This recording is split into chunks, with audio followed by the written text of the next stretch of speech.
We do this by making all the x autoregressions the same number, A, all the y autoregressions the same number, C, all the cross-legs from x to y the same, B, and all the cross-legs from y to x the same, D.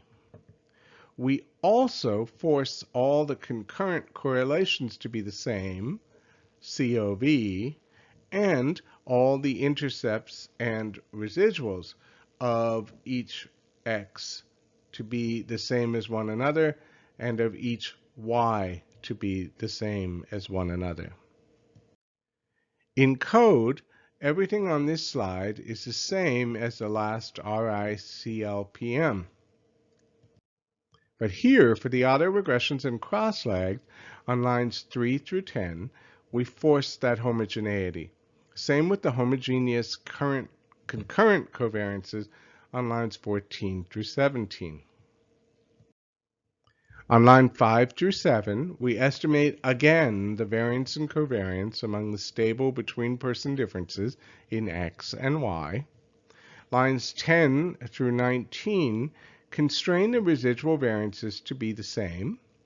Lines 22 and 23 constrain the measured grand means to be the same over time. Same code to run and view output. This model fits a lot worse. We'll do a head-to-head comparison shortly. Our intercept factors are set up the same.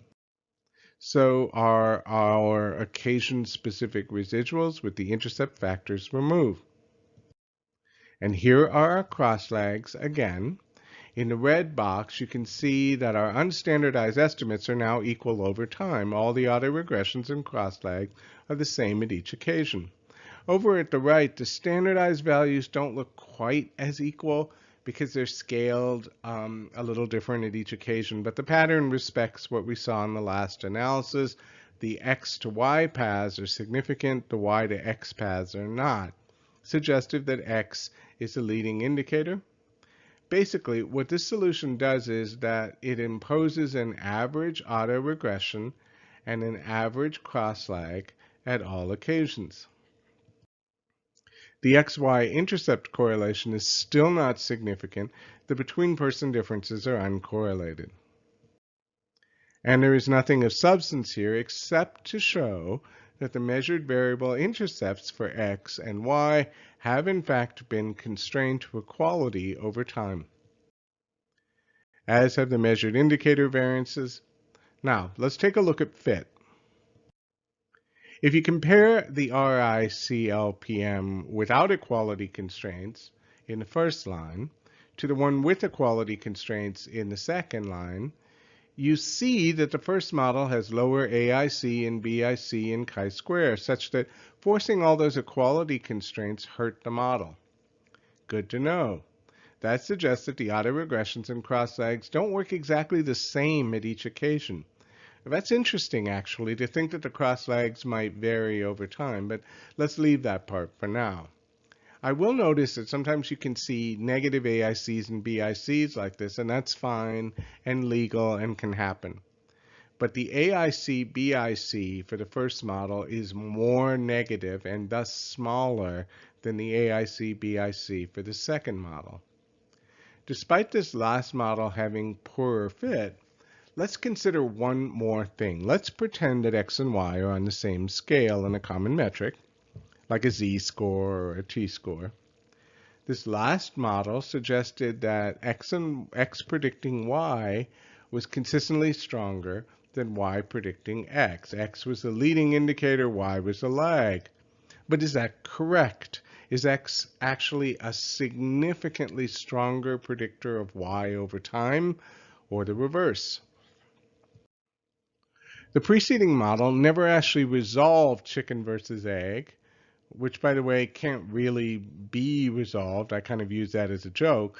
In the preceding model, y1 predicting x2 was the D path, and x1 predicting y2 was the B path. Could we see if the model that constrains these to be the same fits worse than the model that allows them to differ. If they can be forced to be the same without worsening fit, then there's no support for a leading versus a lagging measure. Now, that's a surprisingly tricky thing to justify. Why is it hard to justify? Because to do it, it's like invariance tests in the multivariate class. You really should first show that the reliability of both measures is the same and the validity, the concurrent correlations between x and y are the same. You'd like to show that both measures were equally variable. At a bare minimum, you'd want both x and y to be in a common metric, like a longitudinal z-score, before testing this. I'm not actually sure whether that's true in this example, but let's pretend it is, and look at constraining cross-lags to be equal in the next model. And to be clear, I just want to really emphasize that I don't see how you can directly compare the size of regression coefficient unless both x, y, and x are on the same scale, like a z-score, a t-score, preserving longitudinal change. That's an easy fix in our own work, and we're going to make sure it's true. So now we'll take our previous model, keep it in the background, but now we'll make the cross-lags the same, R, at all occasions. You'll see that that's just one small change in the code. Nothing different here. Here's the only change on lines 2 through 9. Now, all the cross-lags have been coded with the letter R, which will force them to be the same. Nothing different here. And this time I showed you the ANOVA command on line 21 that will compare all three RICLPM models. This model fits only a little worse than the last one. We'll compare shortly. I've dropped superfluous outputs to focus us directly on the cross-lags. Now, you'll see R on most lines, that's the cross-lag, set to a homogeneous and non-significant minus 0.002 across all cross-lag pairs. And again, I'm dropping the rest of the superfluous output to get straight to a model comparison. Focusing on the last two rows, we see that the model that forces the cross-lags to be equal has a higher AIC, higher BIC, higher chi-square, and fits significantly worse than the preceding model. That means the cross-lags cannot be constrained to be equal. So now we can assert that the path from x to y is significantly larger than the path from y to x. We think x is a leading indicator and y is a lagging indicator. Okay, so I know all this XY stuff is abstracts, so